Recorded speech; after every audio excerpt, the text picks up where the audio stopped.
everybody, welcome back to my channel. I do hope you're doing well. If you're a new subscriber, you're very welcome, and if you're a subscriber already, you're very welcome, and it's great to have you back. So today I'm going to actually be doing a little bit of, it's cooking, but it's stuffing that you can actually freeze for when you need it. So it's oatmeal stuffing, and it's an old recipe that's from years and years ago, from old books and things. But I do like to make it at Christmas time and that, and you can make it and freeze it and have it any time you want, because it stays great in the freezer till you need it. So what you need first is you need some oatmeal. Sorry about the clothespin, but I've not got another what do you call it? Closer thing, tie thing, whatever it's called. You know what I'm talking about. Glasses again. So there you go. That's what it's called, oatmeal, and the atora suet. And I've just halved an onion, so it's just half an onion you need. So I'm just going to chop this up. So hopefully the tears won't start to fall, because it always does chopping an onion without fail. So just bear with me. I'm just going to scrape all the bits off. Let's see. Oops. That's it. That's the half an onion done. Now I'm just going to get rid of all this. I'm going to chop it and then I'll get back to you. So that's my onion chopped. I'm just going to pop it into this little dish that I've got here. Pop it in there. That's fine. Now I'm just going to add a little drop of this. I can actually work this from the top of my head because I've made it that many times. So just add in enough atora suet, like so. There you go. You can see it's all in there if you can.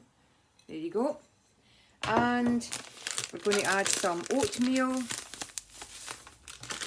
Now this is great because you can judge this. I mean, you can add as much as you want, as little as you want, and you can just usually get the consistency when you see it happening, or when it starts to come together. Oops. So I'm just going to mix all that up like so. Whoops, nearly lost the spoon there. There you go, like so, like that. And the onions will soften once it's when it starts to cook.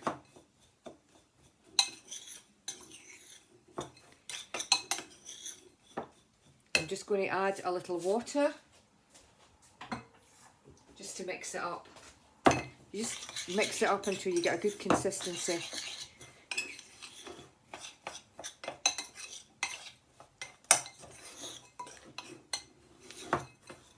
To add some more water because it's quite dry still. This is when you can add the water, and then if you see it's like what's the word I'm looking for? Too watery kind of looking. You can add more atora suet, not atora suet, sorry, oatmeal. Just mixing it all up together like that you can see. So let me see that there. Sometimes when I press it down a little, I can tell.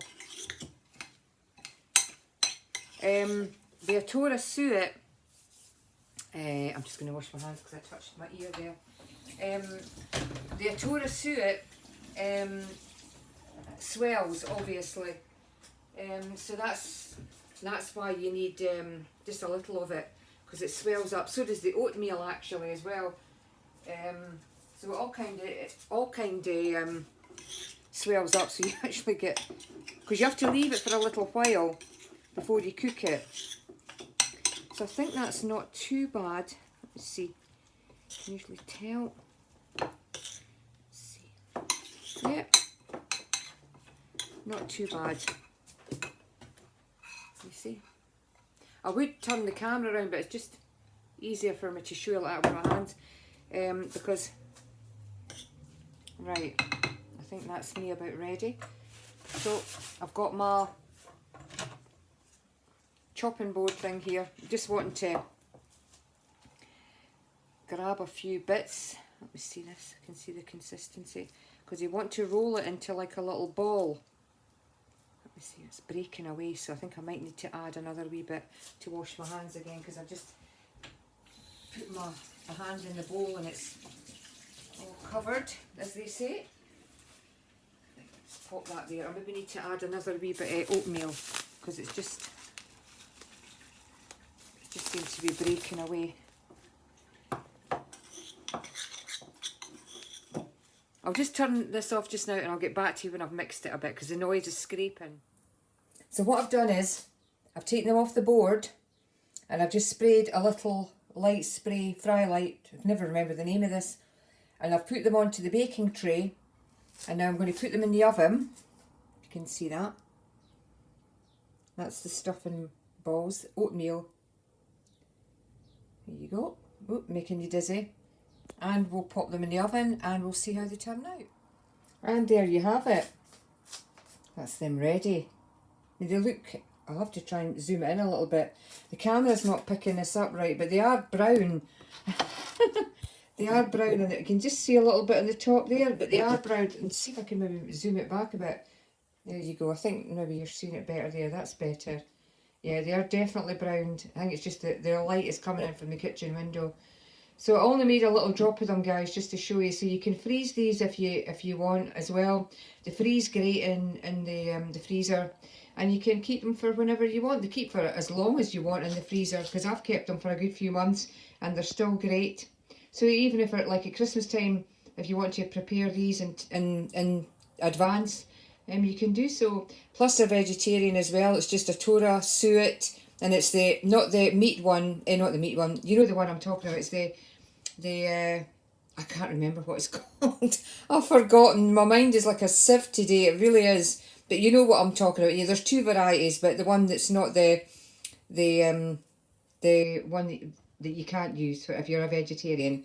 Anyway, guys, I'm away to get a cup of tea and settle myself out. If you like this sort of content, please give me the thumbs up. Please subscribe to the channel. Every little bit helps. And take care of yourselves, and I'll catch you in the next one. Take care for now. Bye-bye.